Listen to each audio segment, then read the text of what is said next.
November 12, 1941, Washington, D.C. The corridors of the White House were alive with tension, the hum of typewriters and telephones punctuating urgent conversations.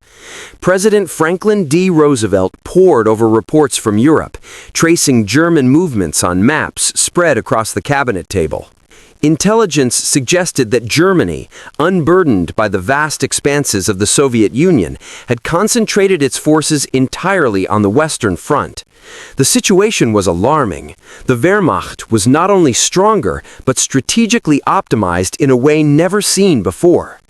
Military advisors debated the options, their voices a mix of urgency and caution.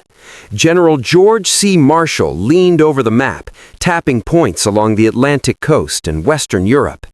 If Germany maintains this focus, Britain might fall before we can intervene effectively, he warned. We must accelerate production, ships, aircraft, and armored divisions before the Axis can consolidate power. Roosevelt nodded, aware that every day of hesitation increased the risk of a German-dominated Europe.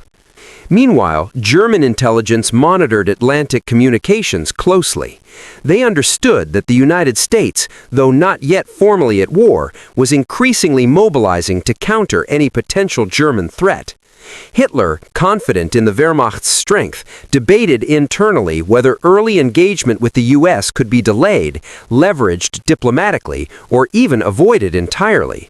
Yet even within the Führer's inner circle, some generals expressed concern. The concentration of forces westward might provoke a premature, overwhelming response from the Americans. Back in occupied Europe, the ramifications of this alternate strategy became visible in everyday life. Factories operated at peak efficiency, train lines hummed with logistical precision,